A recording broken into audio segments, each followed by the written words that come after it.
توفيق.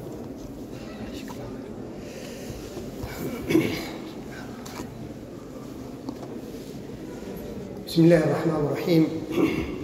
الحمد لله رب العالمين، حمدا كثيرا طيبا مباركا فيه، صلاة ربي وسلامه الأتمان الأكملان على سيدنا وحبيبنا ومولانا ودليلنا ومعلمنا وشفيعنا محمد بن عبد الله. اللهم صل وسلم وبارك على سيدنا محمد وعلى آله ومن والاه، كما صليت وسلمت وباركت ربنا على آل سيدنا إبراهيم في العالمين إنك حميد مجيد.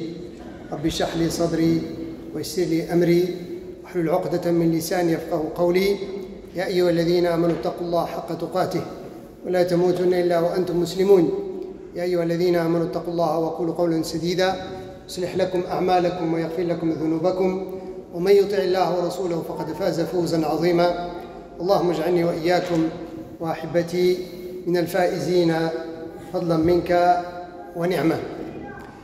أيها الأحبة الأكارم، يتجدد اللقاء بيننا بفضل الله وقوته مع موضوع لا شك أنه يخص الفرد والجماعة في آن واحد، وهو موضوع ينبغي أن يشغل بال كل منا. Alors comme je dis, chers frères, chères sœurs, par la grâce d'Allah subhanahu wa ta'ala, Allah subhanahu wa ta'ala a renouvelé cette assise de science d'échange entre nous. Et aujourd'hui, autour d'un sujet qui est très important, bien évidemment, et touche la vie de chacun de nous individuellement et aussi au niveau collectif. موضوع مهمة الإنسان في الأرض، la mission de l'homme sur terre. هذا الموضوع الأصل فيه سؤال سأله رب العالمين لخلقه، وسؤال استنكاري استفهامي. L'origine de ce sujet-là, ce titre, la mission de l'homme sur terre, c'est une question que Allah subhanahu wa ta'ala nous a posée dans le Coran pour nous interpeller, pour nous secouer un petit peu. هذا السؤال في سورة المؤمنون الآية 115 في الآيات الأواخر من سورة المؤمنون. يقول الله سبحانه وتعالى: أفحسبتم أنما خلقناكم عبثا. هذا السؤال. بعدين الآية الأخرى جاءت الجواب بطريقة تدبرية. Alors le verset 115 du chapitre Les Croyants, Allah nous pose cette question pour nous interpeller en nous disant: croyez-vous ou pensiez-vous qu'on vous a créé sans but? Ça veut dire, est-ce que tu peux imaginer un moment que Allah il nous a créés comme ça, il n'a rien à faire, il nous a créés sans aucun objectif, sans aucune finalité, sans aucune mission, comme ça, plus que ça, أكثر من هذا. كل ما سخر الله للعباد هل خلقه الله عبثا؟ هل تعتقدون أن الله خلق الشمس بنظام مستمر في كل يوم تطلع وتغرب وتحسب الأيام، وخلق القمر متزن بحساب مضبوط في كل شهر يحوم حول الأرض، وخلق الجبال وخلق البحار وخلق الحيوان كل هذا عبث؟ هذا سؤال القرآن يسألنا. والله يقول: ألم تر أن الله سخر لكم ما في السماوات وما في الأرض جميعا منه. Vous ne voyez pas que Allah subhanahu wa ta'ala vous a assujetté, a mis à votre service ce qui est dans les cieux ainsi ce qui est de la terre? C'est pas au hasard. C'est pas au hasard, que le soleil se lève et se couche chaque jour. et on compte les jours. Ce n'est pas au hasard que la Lune fait le tour chaque mois autour de la Terre pour qu'on puisse connaître les mois et les années et les décennies et ainsi de suite. Ce n'est pas au hasard qu'Allah a créé les montagnes, la terre, les océans. Tout ça, c'est pour une raison, bien évidemment. لأن الله سبحانه وتعالى حاشا أعماله أن تكون عبثا. Allah ne fait pas des choses comme ça. Peut-être nous, on fait l'abeth. لذلك قال لنا عبثا. خلقناكم عبثا comme ça. والعبث هو ما لا فائدة من ورائه. L'abath en arabe, c'est quelque chose dont il n'y a aucun bénéfice. Quelque chose de bénin, quelque chose qui vaut rien. العبث يضيع وقته عبث يتكلم في كلام فارغ عبث يفسد ماله في ما لا ينفع عبث كل هذا. Est-ce que vous croyez que Allah nous a créés comme ça? أيها الأحبة الأكارم، لكي نكون صريحين مع أنفسنا، وأحب دائما أكون صريحا مع نفسي ومع إخواني، الناظر الآن إلى الإنسانية عموما. J'aime toujours être clair avec vous, il faut toujours faire cette critique à soi. C'est très important. Parce que si on ne fait pas du reproche à soi, des critiques à soi, on ne va jamais se réformer. Mais quand on observe l'humanité en général et en particulier une partie du musulman, on trouve que la réponse de cette question dans le Coran, venant du Coran, le verset 140, la réponse, oui, Seigneur, tu nous as créés sans rien. الجواب حينما نتمعن في حال الناس نعم ربي خلقتنا عبثا. Pourquoi j'ai dit ça? Tout simplement حال الناس يدل على أن الله خلقهم بغير هدف. L'état du gens aujourd'hui montre que c'est comme si Allah les a créés sans aucun objectif. Pourquoi? لأن الإنسان الذي ليس له هدف في الحياة يجيب لرب العالمين أنه خلق من غير هدف. Parce que celui qui n'a pas un objectif dans la vie, il répond à Dieu: Seigneur, oui, tu m'as créé sans aucun objectif parce que j'ai aucun objectif dans ma vie. À part manger et dormir et amasser et stocker ce bas monde matérialiste, 100%. حال الناس عموما. La majorité des gens, à part les croyants aujourd'hui, leur vie, il est comme ça. Leur objectif dans la vie, ce qu'ils partagent avec les bestiaux. Manger, dormir, se produire et dominer. C'est tout. لذلك جاء القرآن الكريم في الآية 116 يجيب بطريقة تجعلنا نتدبر. الآية الأخرى ماذا تقول؟ وأنكم إلينا لا ترجعون أفحسبتم أنما خلقناكم عبثا وأنكم إلينا لا ترجعون فتعالى الله الملك الحق لا إله إلا هو. الآيات لما ربنا سبحانه وتعالى يقول وأنكم إلينا لا ترجعون، pensez-vous, croyez-vous que vous a créé son but et vous ne seriez pas ramenés vers nous? Et tant qu'on sera ramené vers Dieu, ça veut dire quoi? Ça veut dire on va rendre les comptes. Ça veut dire on va être jugé. Je vous ai créé pour un objectif. Alors l'examen est passé. Maintenant on va corriger les réponses. C'est qui a accompli la mission et l'objectif dont on a créé, et c'est qui l'a pas accompli. Ça demande cela. إذا نحن الآن نريد أن نجيب على هذا السؤال. Allah a facilité cette assise pour qu'on puisse répondre à cette question. الله يسر لنا هذا اللقاء حتى نتعاون لنجيب على هذا السؤال لنعرف لماذا خلقنا رب العالمين. إذا تدبرتم شوي فيما تلاه علينا الشيخ حذيفة رحمه الله حفظه الله ورحمنا جميعا في الدنيا والآخرة، حفظه الله تعالى في سورة البقرة وفي سورة الداريات أثناء صلاة المغرب. جزاه الله خير، ربط بين الصلاة وبين ما نحن فيه. جزاه الله خير. في سورة البقرة ذكرنا بالآية 30 31 32 من سورة البقرة، حيث يقول الله سبحانه وتعالى: وإذ قال ربك للملائكة إني جاعل في الأرض خليفة. والله الذي لا إله إلا هو لو علم الناس عظم هذه المسؤولية وقدر هذا الاصطفاء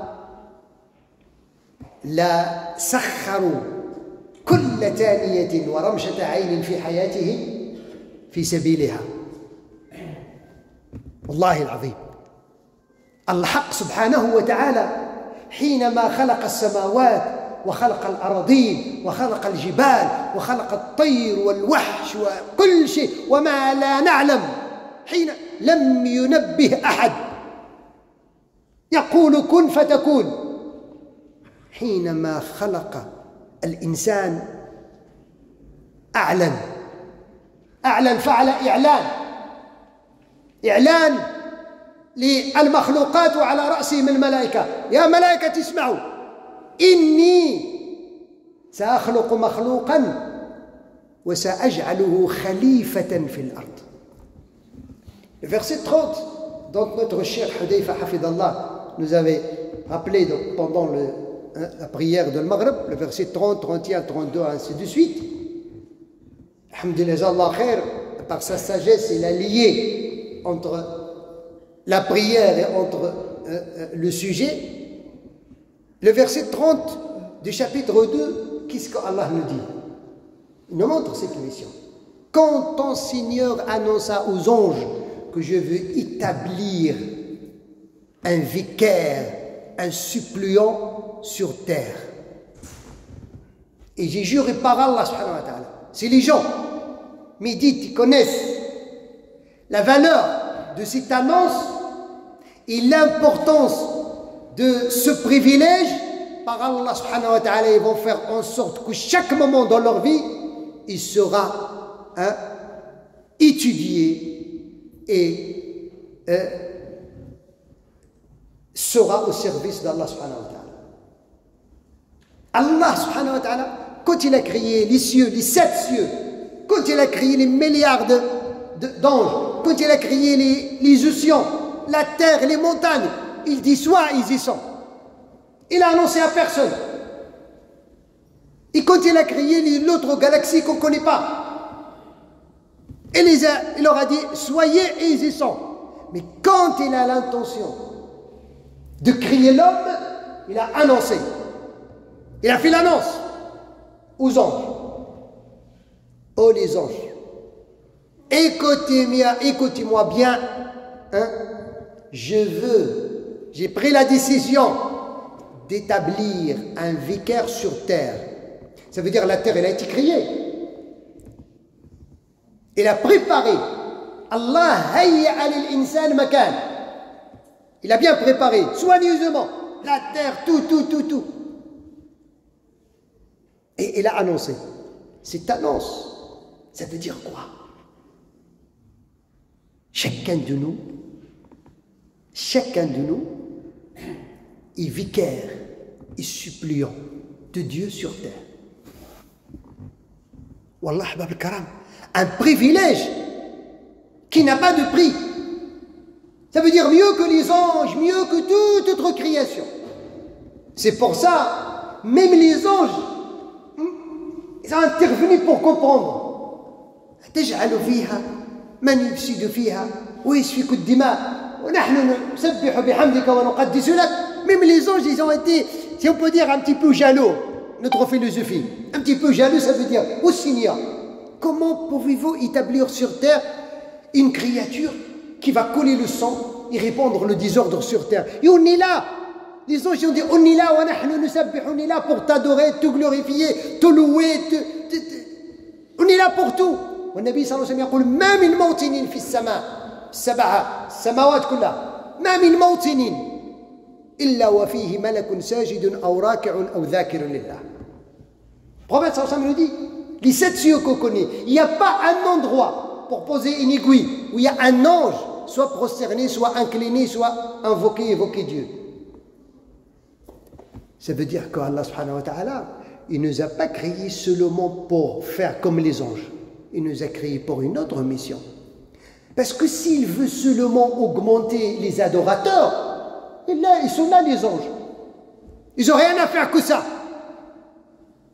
لو أراد الله سبحانه وتعالى أن يخلقنا للعبادة بس بالمفهوم التقليدي الملائكة قالت له نحن موجودون ليش تخلق هذا وفيه مركبات ومكونات تجعله يفسد في الأرض. وصدق ظن الملائكة في بعض الناس. Ce que les anges ils ont anticipé, c'est véridique par rapport à une partie des gens qui collent le sang aujourd'hui.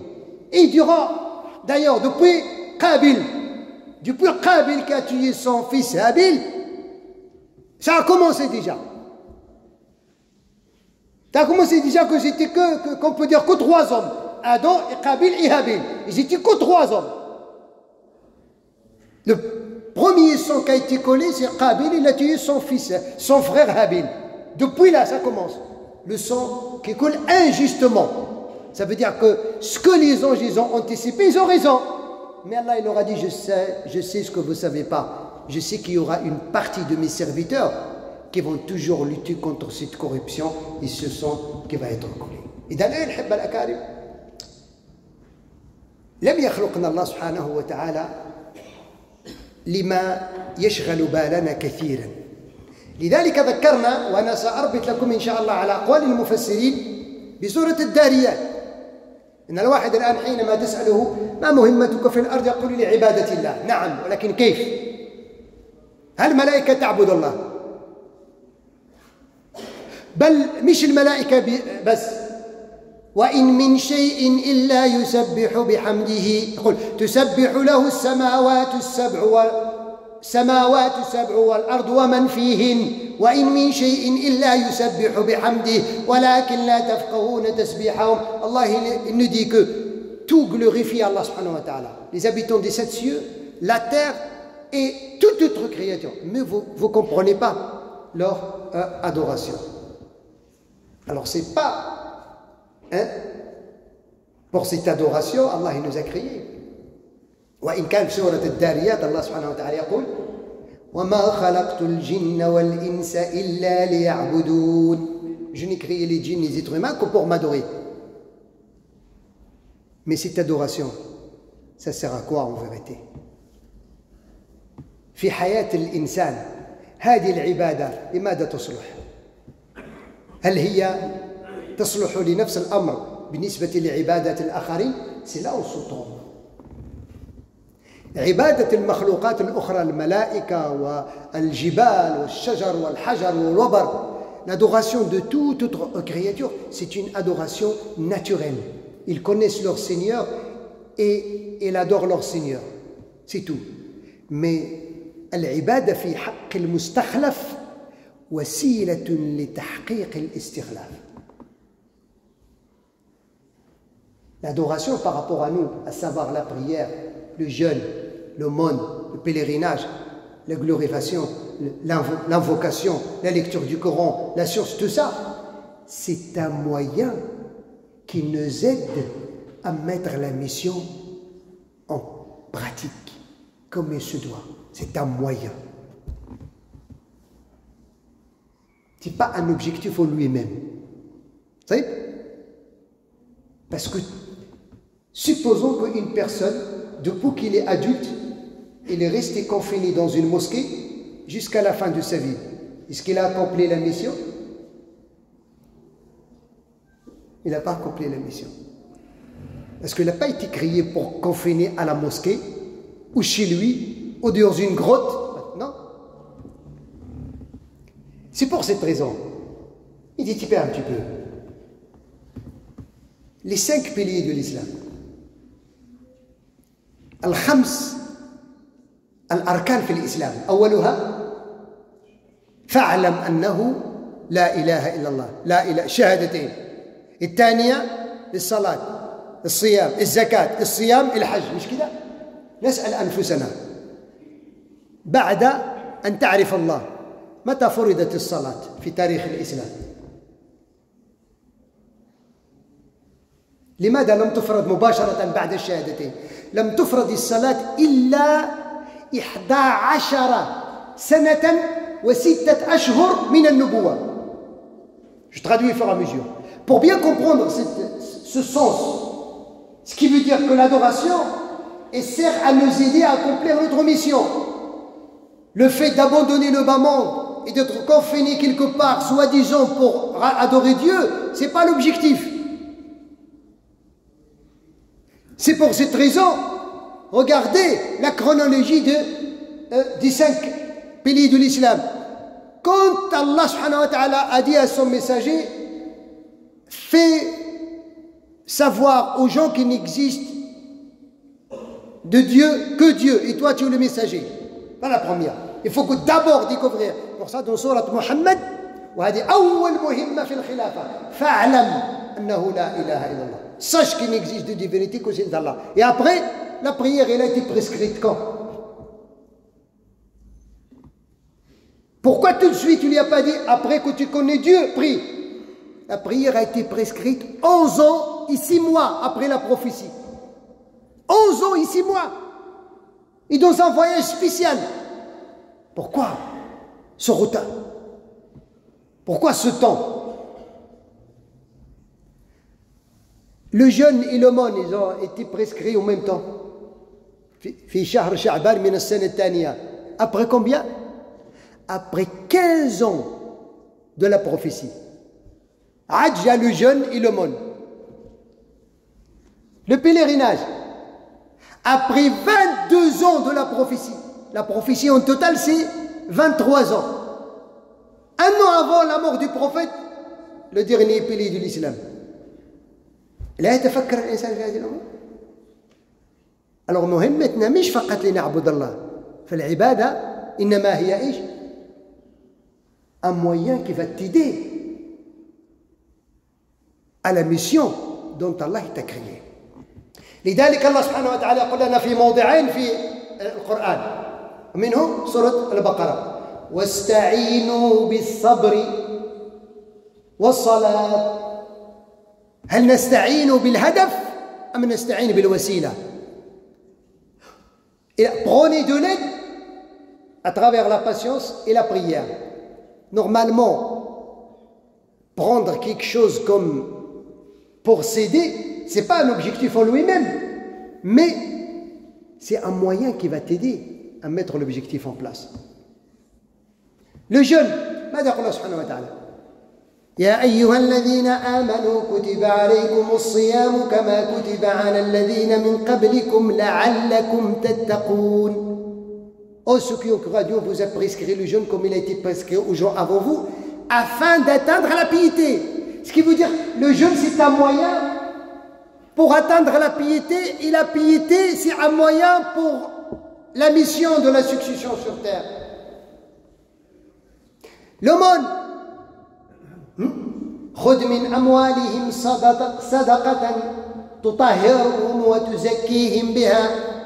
Prélève de leur richesse une aumône afin de les purifier avec. Comme ça, ils ne vont pas adorer de l'argent.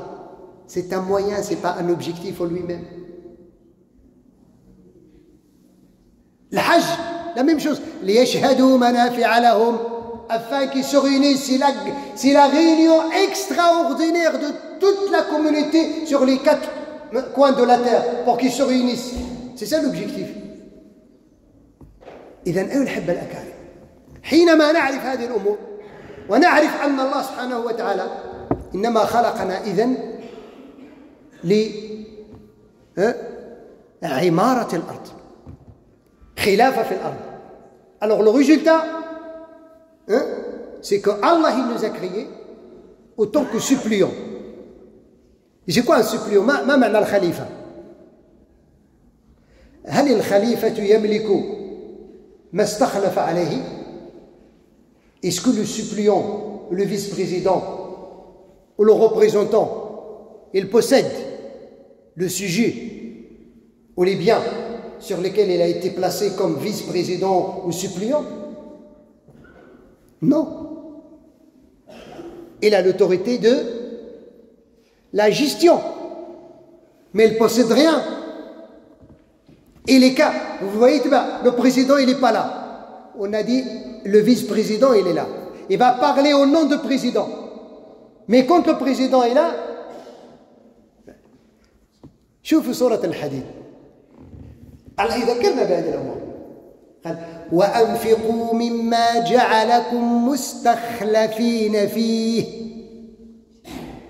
مستخلفين وأنفقوا et dépensez de ce que Dieu subhanahu wa ta'ala vous a donné la lieutenance. Ce que tu possèdes, ce n'est pas à toi. Dieu, il t'a donné la lieutenance, il t'a donné la main de le gérer. Il observe comment tu vas le gérer. ذلك جاء في حديث أخرجه الإمام أحمد وابن ماجه وغيرهما من حديث حذيفة أن النبي صلى الله عليه وسلم أبي سعيد الخدري أن النبي صلى الله عليه وسلم قال إن الدنيا حلوة خضرة وإن الله مستخلفكم فيها فناظر ماذا تعملون. Le prophète nous a dit إن الدنيا حلوة خضرة. Ce bas monde est jouissant, est trompeux, cette dunya est trompeuse et réjouissante. Et Allah, il vous a donné la lieutenance et il observe comment vous allez réagir.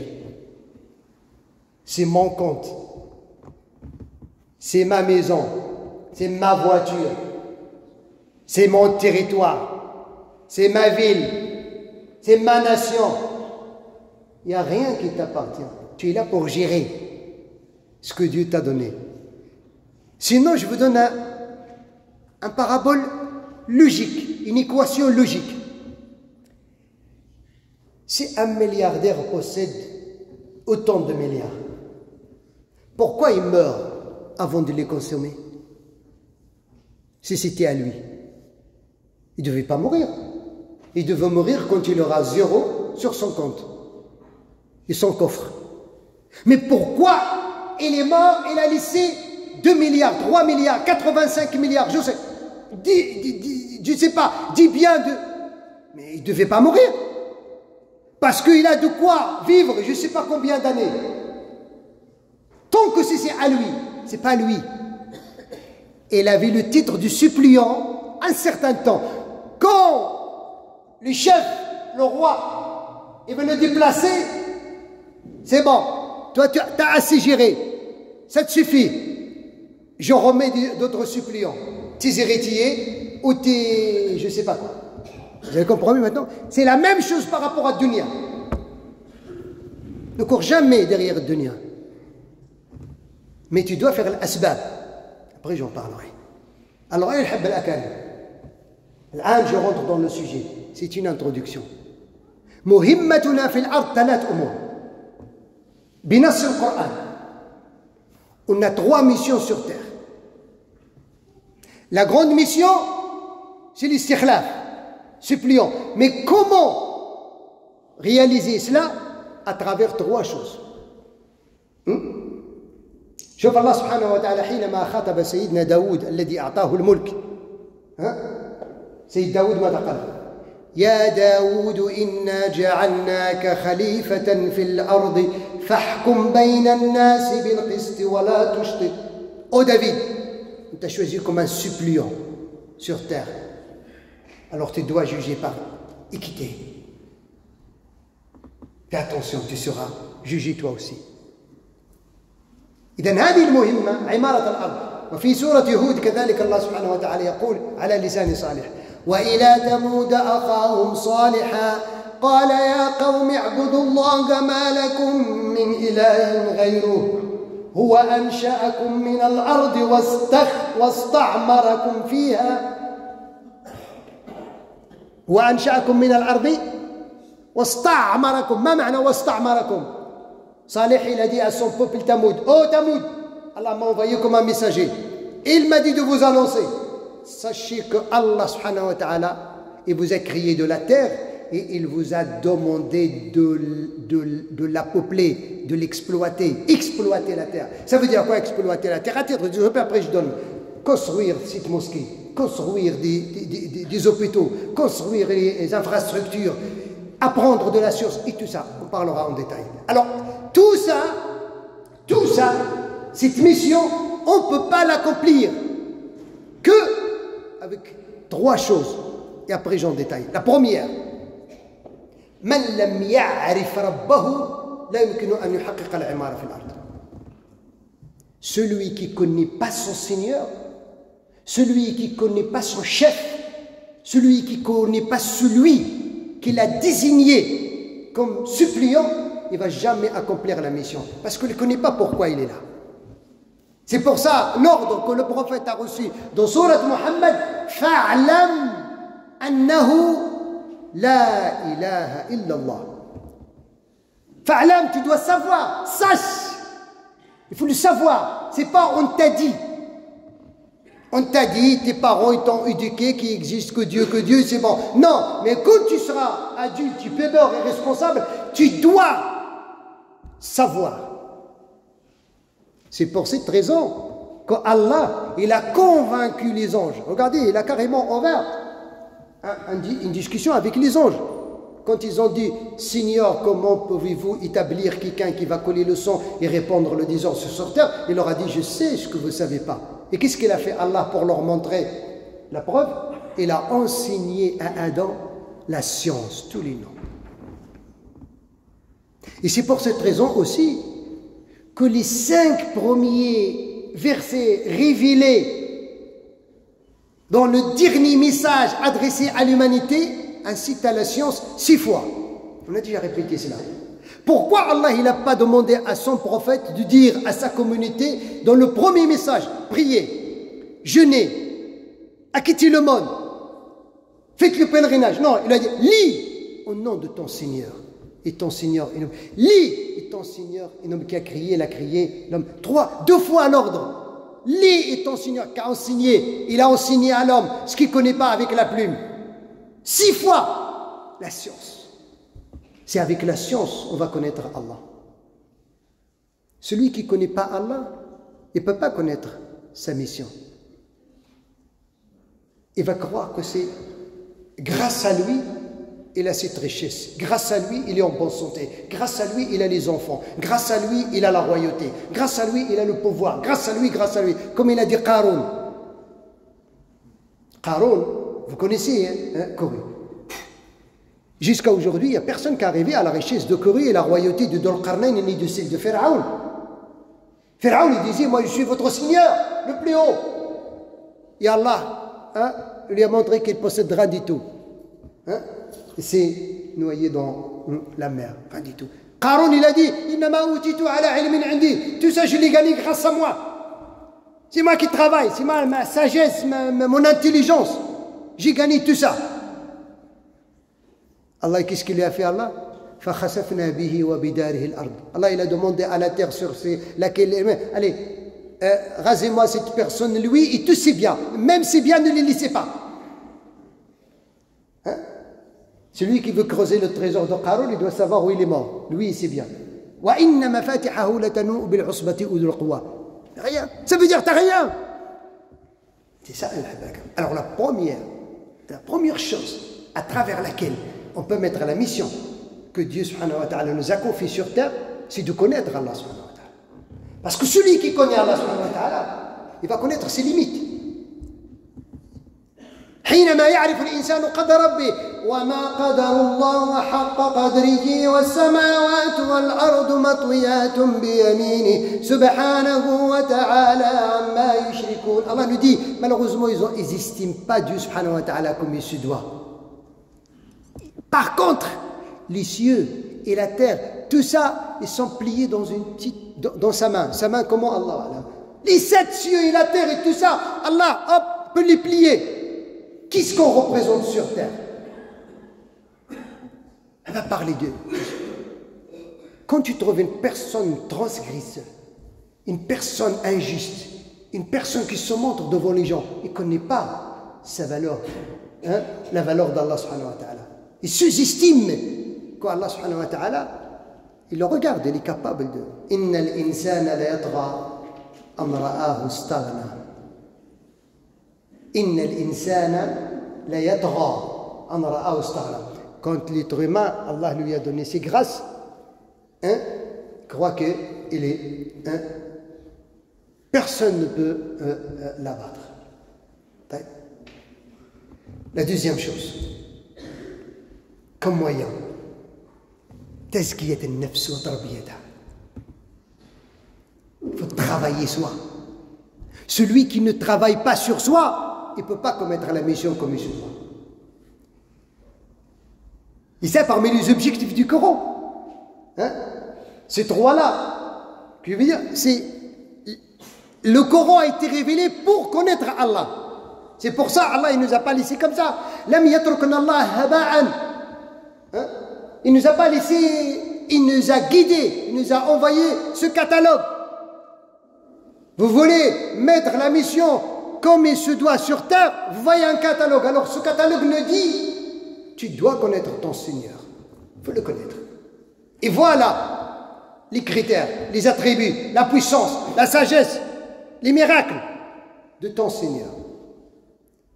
أرجع وأقول لكم القرآن الكريم هذا كم فيه من آية. Il y a combien de versets? Vous connaissez?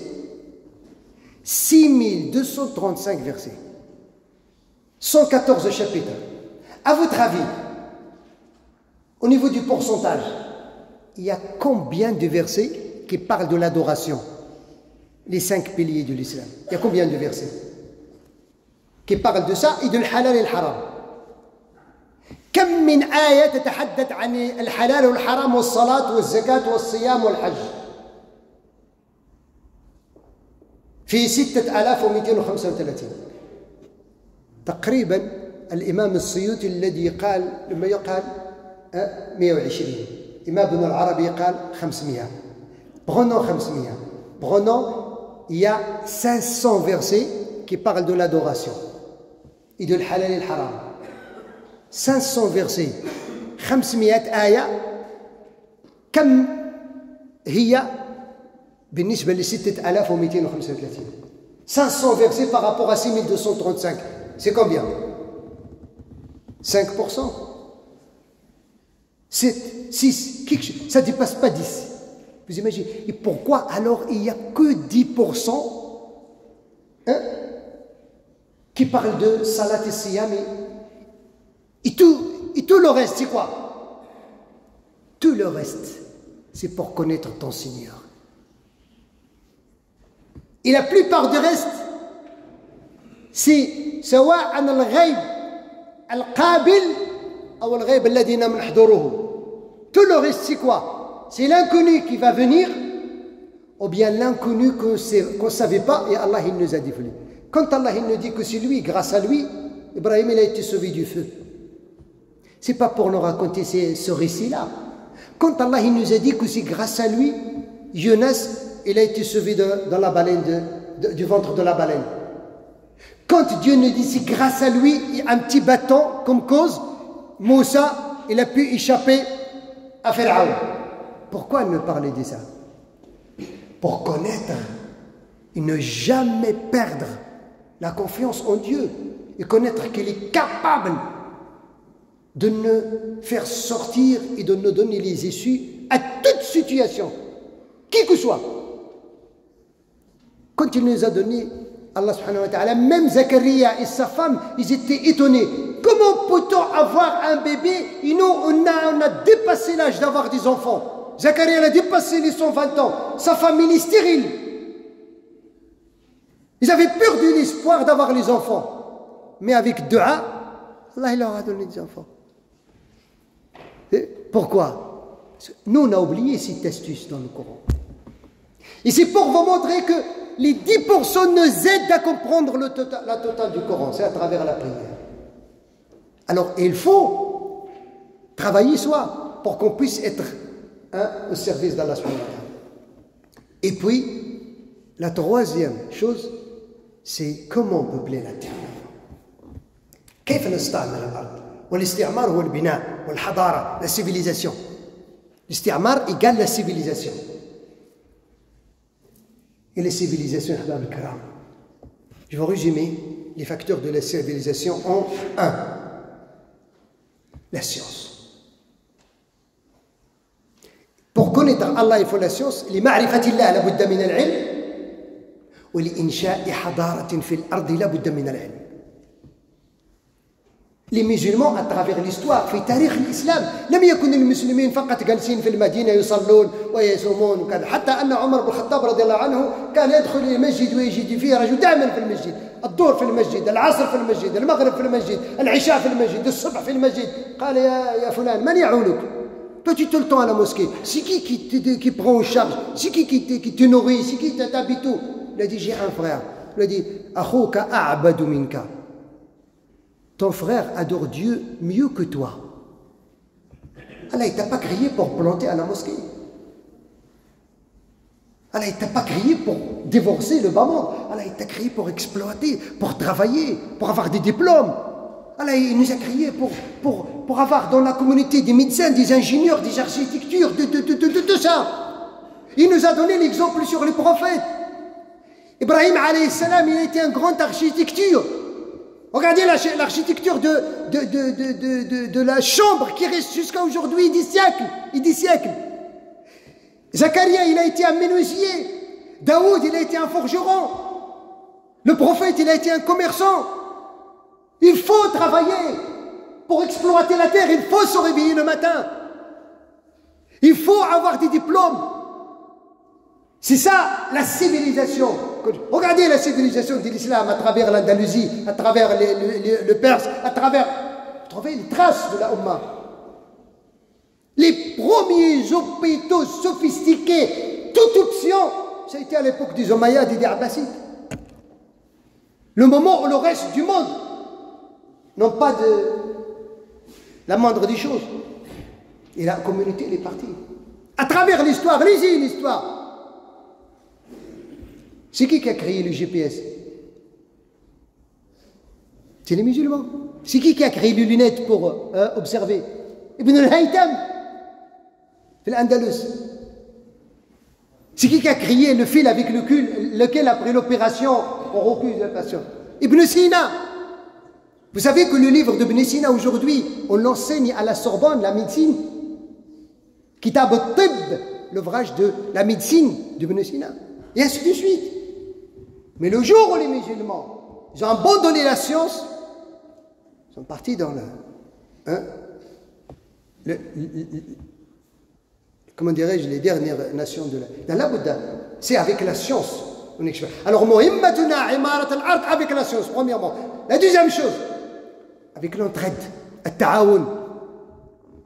وتعاونوا على البر والتقوى. On s'entraide avec tous ceux qui veulent établir la paix sur terre, qu'ils soient musulmans ou pas musulmans. Et le prophète nous a donné l'exemple. حينما جاء النبي صلى الله عليه وسلم إلى المدينة ماذا فعل؟ Qu'est-ce qu'il a fait le prophète quand il est arrivé à Médine? La première chose qu'il a fait, c'est quoi? C'est de construire une mosquée. Pourquoi la mosquée? C'est pas pour prier seulement, c'est pour se réunir, pour avoir un endroit, un local de se réunir.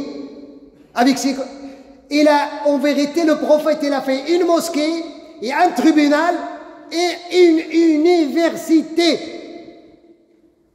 C'est un local où tout ça se passe. Après la prière, voilà, la science est ouverte.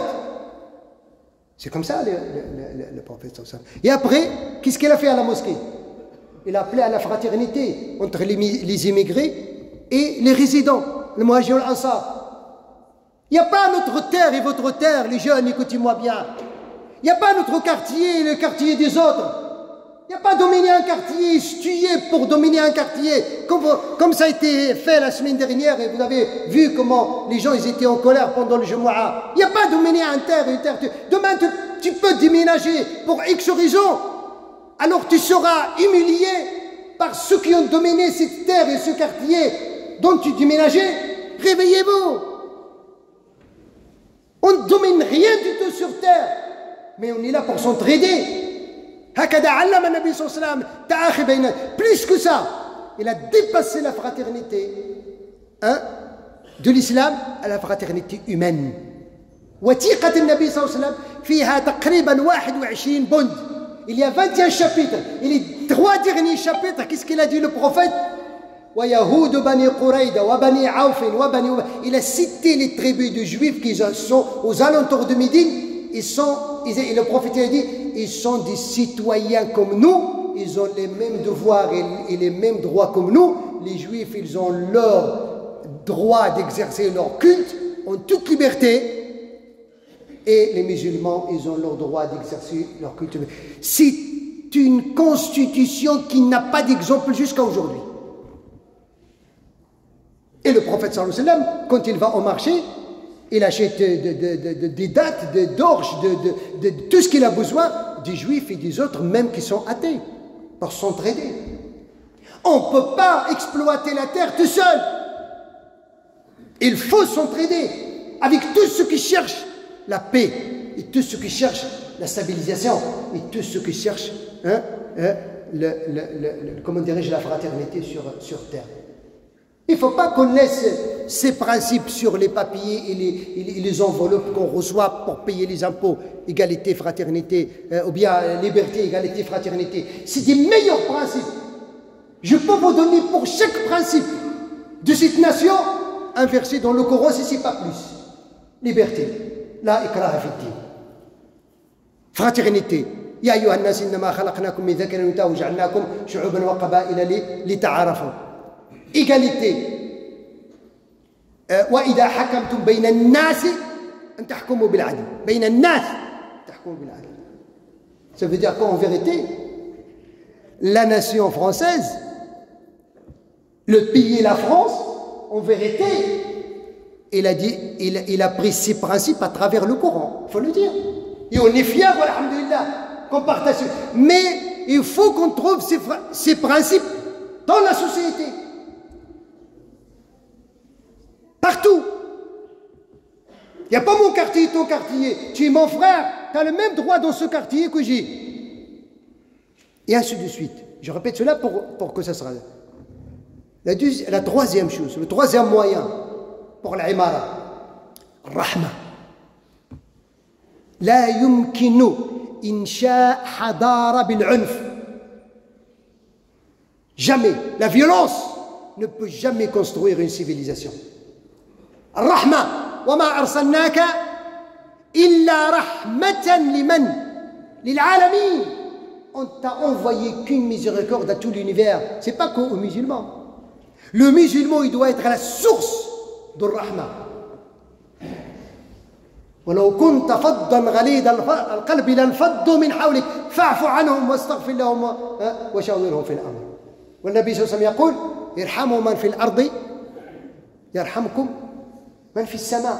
Soyez miséricorde vis-à-vis des habitants de la terre. Des habitants de la terre. Même un animal qui n'est pas nuisible, si tu n'as pas peur de lui, tu n'as pas le droit de lui faire du tort. Au point que, regardez deux exemples. في صحيح البخاري دو حديثين في صحيح البخاري. حديث امرأة دخلت النار من أجل هرة، وامرأة فاسقة غفر الله لها من أجل كلب. Vous connaissez l'histoire? Une femme est rentrée et punie en enfer parce qu'il a tué un chat. Et une femme pervers, une femme de la rue, pervers, il a donné à un chien qui avait soif à boire, il a sauvé un chien et Allah lui a pardonné tous ses péchés. C'est pas un être humain, un chien. حتى قال الصحابة يا رسول الله ألنا في البهائم صدقة.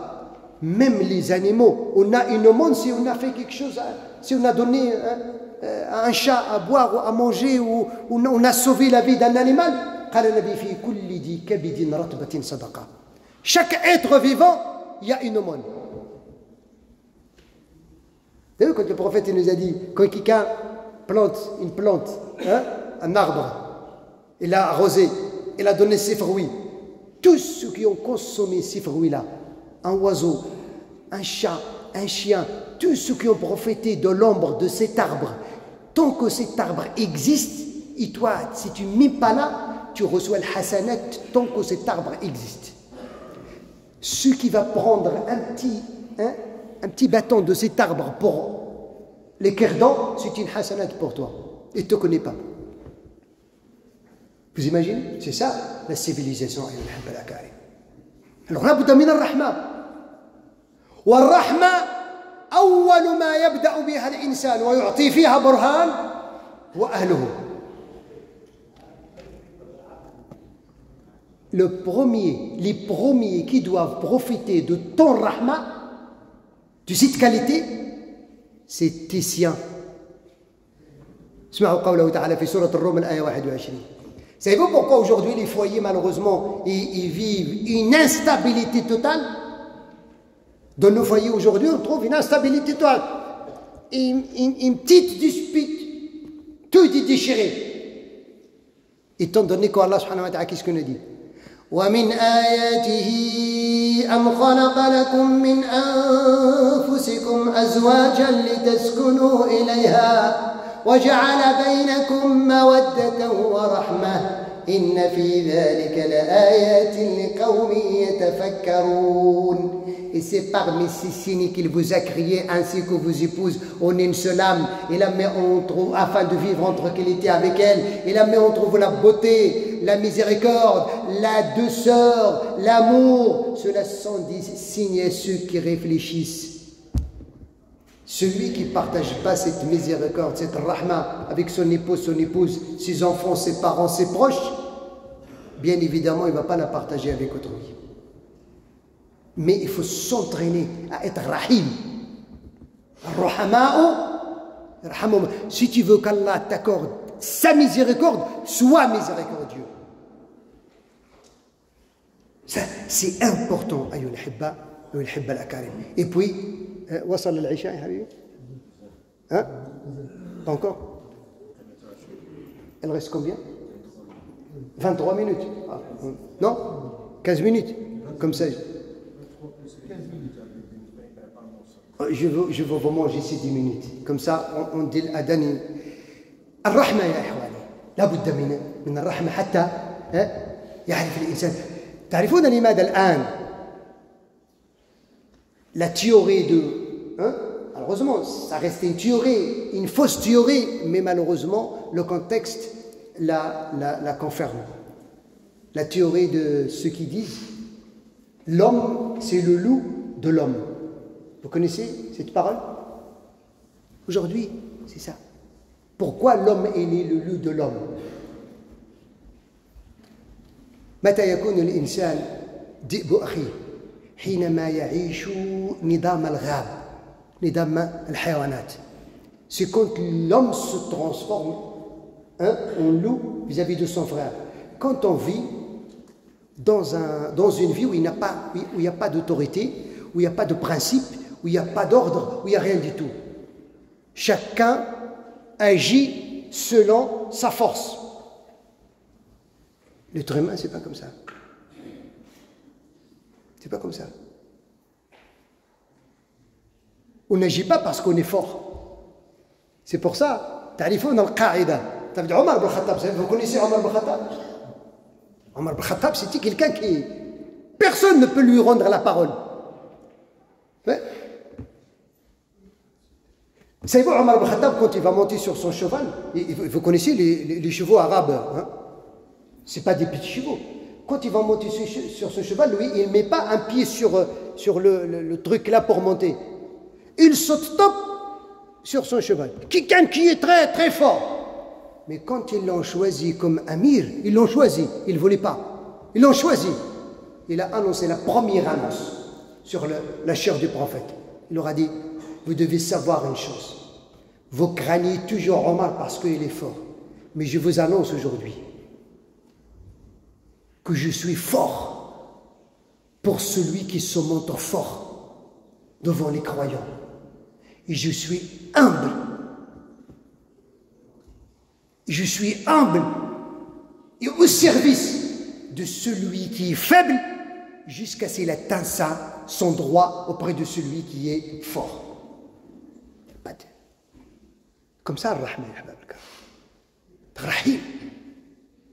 On n'est pas des anges. On commet tous des erreurs. At-tarbiya bil-rahma, al-zawaj bil-rahma, silat al-arham bil-rahma. Avec les voisins, nos voisins, wallahi al-azim. Si on a utilisé, nous qui sommes ici en France, wallahi al-azim, si les musulmans en France, ne serait-ce qu'avec leurs voisins, utilisent ce principe de rahma, uqsimu lakum bi jalalillah, anna aghlab al-ghayr al-muslimin sayadkhuluna ila l'islam. Je vous jure par Allah subhanahu wa ta'ala, si on prend la décision en tant que musulmans d'utiliser cette caractéristique de rahma avec nos voisins qui ne sont pas musulmans, par Allah subhanahu wa ta'ala, ils vont chercher à embrasser cette religion parce qu'ils vont trouver la douceur qu'ils ignorent dans cette religion.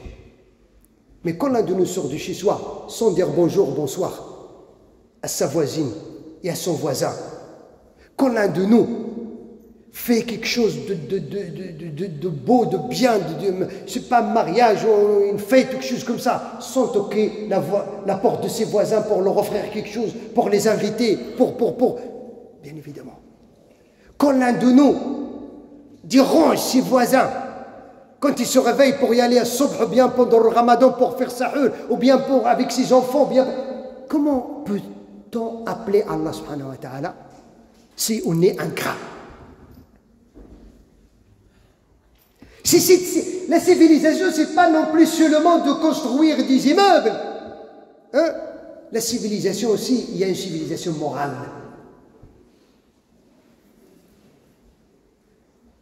Et parmi la civilisation, Rahma aussi, qu'on n'a pas le droit de se garer mal pour venir faire la prière à la mosquée. Comment tu vas gêner la circulation ou tu vas gêner ton voisin et tu vas venir à la mosquée? C'est paradoxal, mutanaqid. Toi, tu es en train de te contredire avec toi-même. Tu es en train de prendre le moyen et de le rendre l'objectif. Le moyen, c'est la prière. L'objectif, c'est la civilisation. Toi, tu es en train de détruire la civilisation, soi-disant pour faire le moyen. Normalement, cette prière, il doit t'interdire de gêner la circulation avant qu'on entre à la mosquée. Et je le dis tout le temps. Et je ne cesserai jamais de le dire, jusqu'à ce que je rencontre mon Seigneur. Celui qui se gare mal, et celui qui gêne les voisins ou gêne la circulation, il vient faire la prière à la mosquée, il est en train de salir la mosquée et tous les croyants qui viennent à la mosquée. Et il croit qu'il adore Dieu subhanahu wa ta'ala. Savez-vous, la civilisation musulmane, même tout le droit canonique qui est basé sur 5 règles. 5 règles. Savez-vous, toute la bibliothèque que vous voyez, savez-vous, toute la bibliothèque, Tafassi, l'exégèse, le usul, le fiqh, tout cet héritage qui est énorme, tout ça, c'est basé sur 5. C'est pour ça que les fuqaha disent, celui qui ne maîtrise pas ces 5 règles n'a pas le droit de parler de la religion musulmane et en particulier le droit canonique, le halal et le haram. 5 règles. الأمور بمقاصدها لا ضرر ولا ضرار المشقة تجلب التيسير اليقين يزول بالشك العادة محكمة. 5 règles, il faut les maîtriser. L'imam al-Suyuti, il a écrit tout un ouvrage pour détailler les 5 en plus de 80. Les 5, la première, les actes sont valus selon l'intention. C'est quoi ton intention quand tu veux te marier? C'est quoi ton intention quand tu vas donner? C'est quoi ton intention quand tu vas parler? C'est quoi ton intention quand tu vas visiter ta famille? C'est quoi ton intention quand tu viens à la mosquée? Demande, pose-toi ta question à toi-même. Si tu trouves que mon intention, c'est d'adorer Dieu, c'est d'évoluer ma communauté, je vous donne un exemple sur l'intention. Regardez l'importance de l'intention. يقول النبي صلى الله عليه وسلم فيما أخرجه الإمام ابن ماجه وأحمد والطبراني والبيهقي من حديث أبي أمامة الباهلي أن النبي صلى الله عليه وسلم قال من غدا إلى المسجد لا يريد إلا أن يتعلم خيرا أو يعلمه كان له أجر حاج تام من حجته. L'intention. Selon Abu Umama al-Bahili, le prophète nous a dit, celui qui va à la mosquée l'intention. Regardez, il n'a même pas parlé de la prière. Tu vas à la mosquée normalement pour prier, mais non, plus que la prière. À l'intention d'apprendre ou d'enseigner du bien avec ses frères, il aura la récompense d'un pèlerinage complet. Il n'a pas dit celui qui vient à la mosquée pour prier. Parce que oui, tu viens à la mosquée pour prier, mais la mosquée, ce n'est pas seulement pour prier, chers frères, chères sœurs. La mosquée, c'est le départ, c'est l'organisation, c'est la programmation, c'est la gestion de la civilisation. C'est là où j'apprends ma civilisation.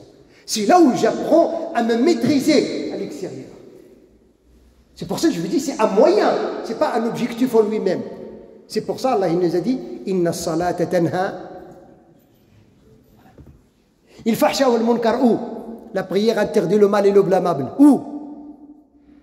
Dehors, la mosquée, parce que personne ne peut faire le mal et le blâmable à la mosquée. Mais après, il faut que cette prière que tu as priée t'interdit de faire du mal. Ce qui veut dire,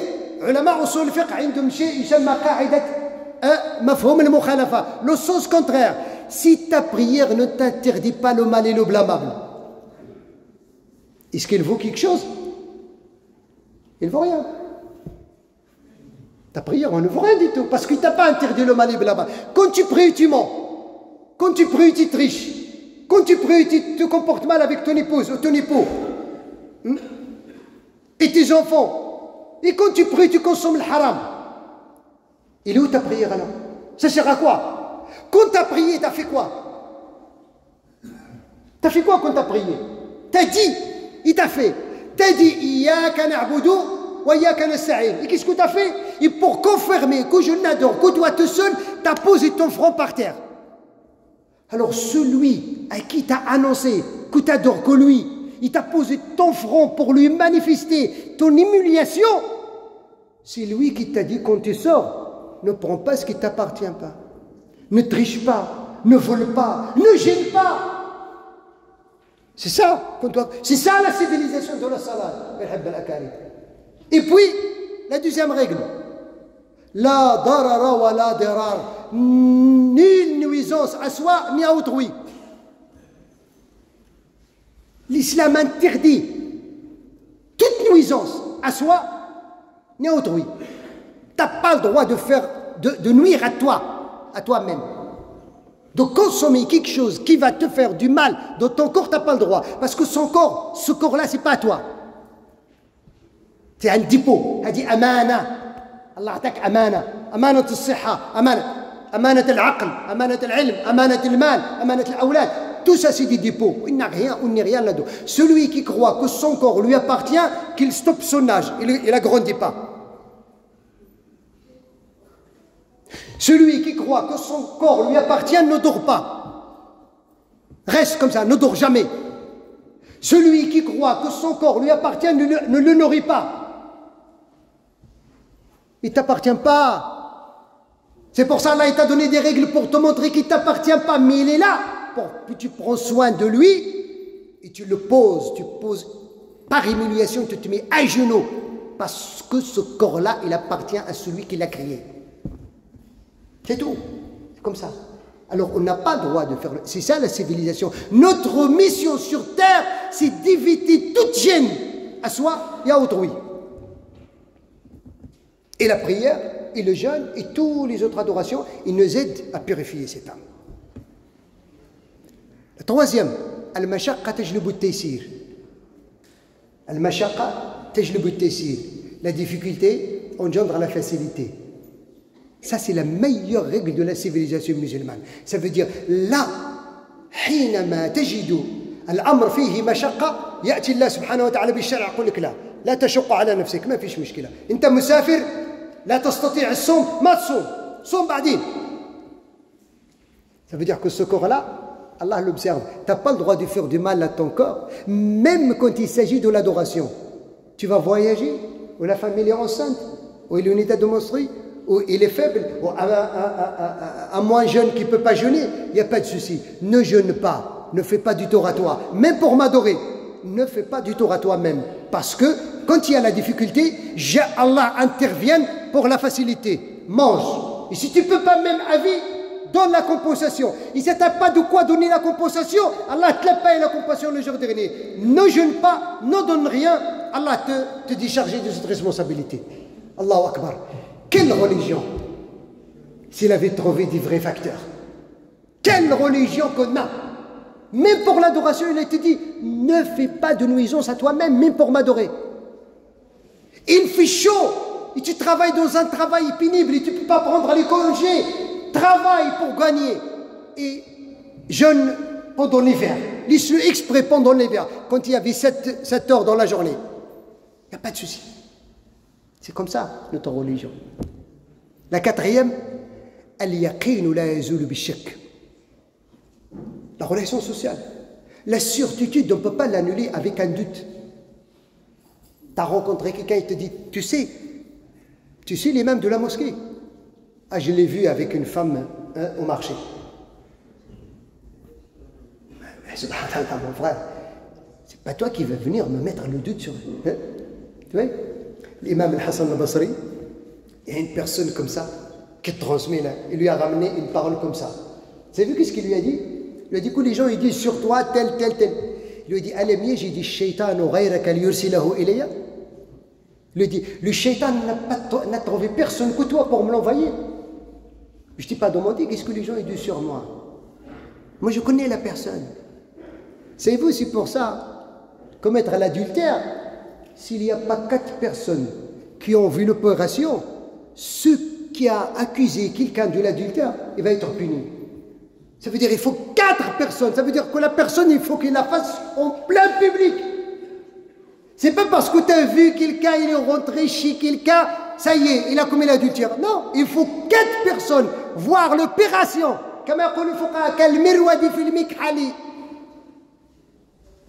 Vous connaissez, sans rentrer dans les détails.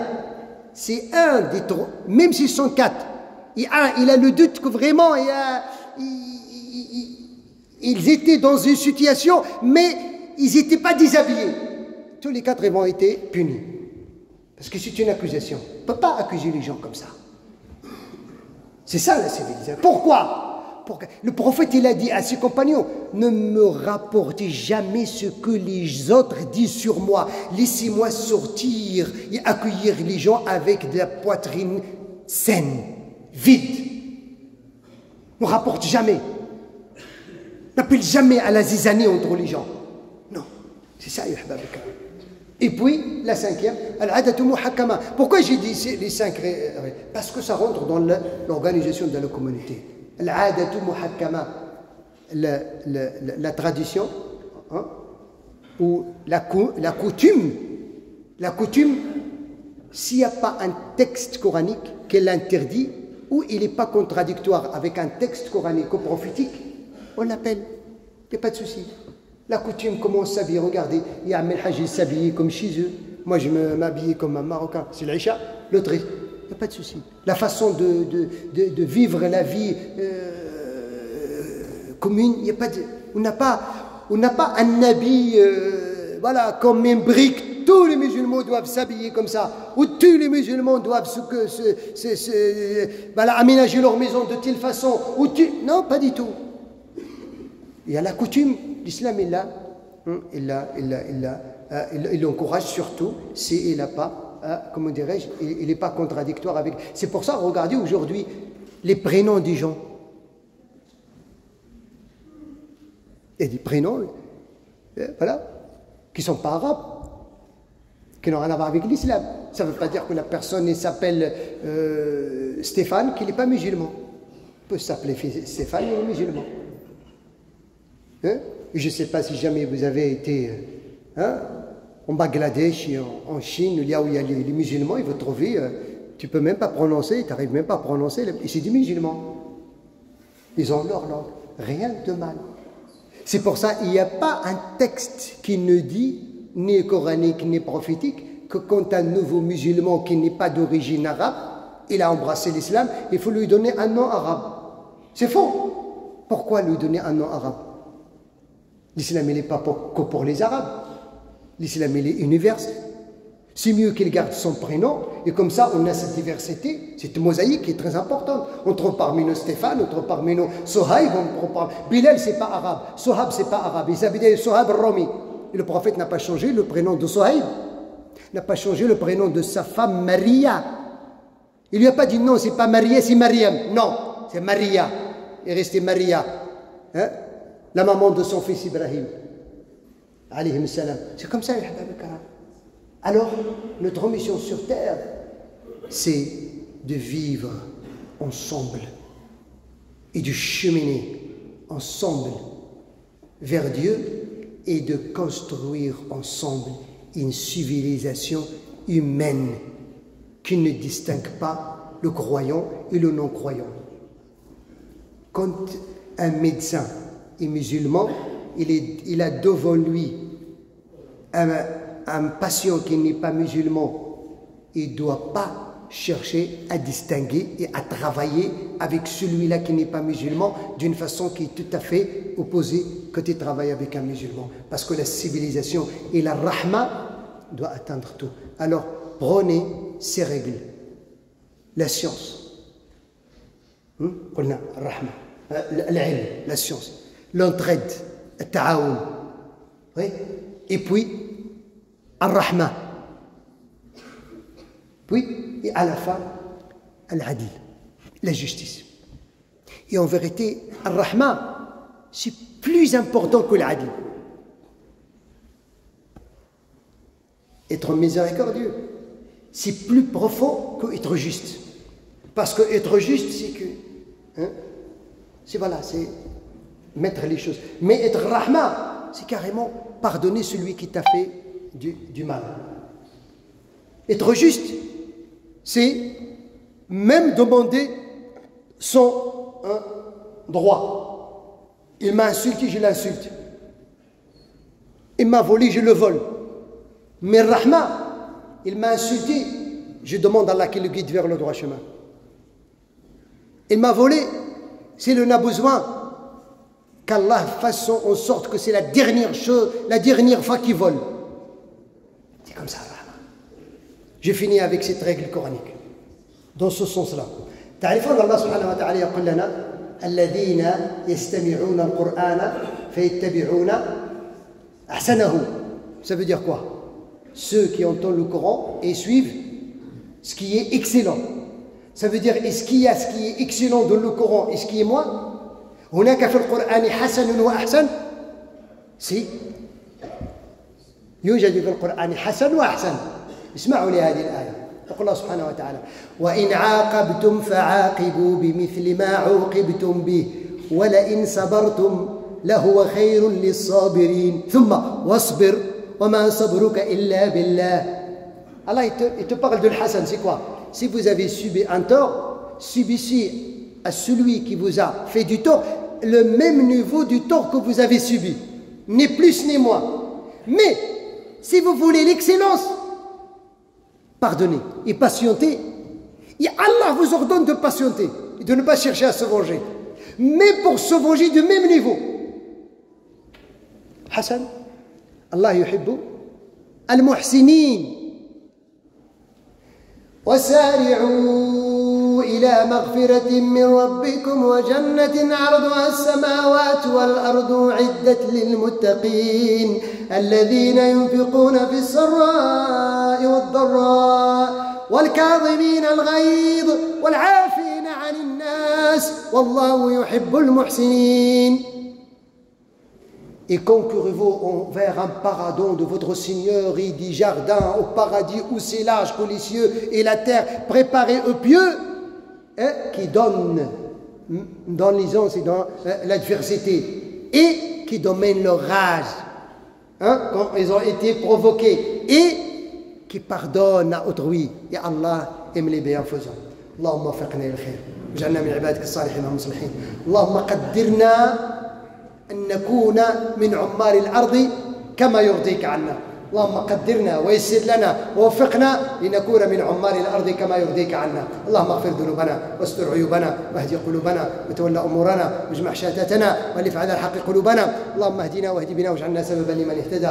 اللهم يا رب أمنا في هذه البلاد في ديننا وأولادنا وأزواجنا وذرياتنا ومساجدنا وأئمتنا وعلمائنا والمسلمين جميعا وإخواننا وأخواتنا يا ذا الجلال والإكرام. أمنا في كل نعمة أنعمت بها علينا، باركنا في كل نعمة أنعمت بها علينا، باركنا في ودنا وإخواننا وأهلنا ودوينا. اللهم اصلح شباب المسلمين، اللهم اهد شباب المسلمين، اللهم ردهم إلى دينك ردا سليما جميلا يا ذا الجلال والإكرام. اللهم حبب إليهم الإيمان وزينه في قلوبهم وكره إليهم الكفر والفسوق والعصيان. اللهم حصن نساءنا وحصن بناتنا واحفظهن في أعراضهن واحفظهن في كل نعمة أنعمت بها عليهن. اللهم يا رب من يسعى إلى الخير فأعنه عليه، ومن يسعى إلى الشر فاهديه وبصره بما فيه من عيوب، واهديه إلى الصراط المستقيم، إنك نعم المولى ونعم النصير. وصل اللهم وسلم وبارك على سيدنا محمد والحمد لله رب العالمين، إنك يا رب مجيب الدعاء.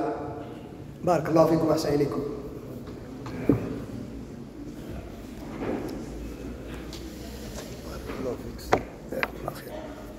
يا ذا الجلال والإكرام.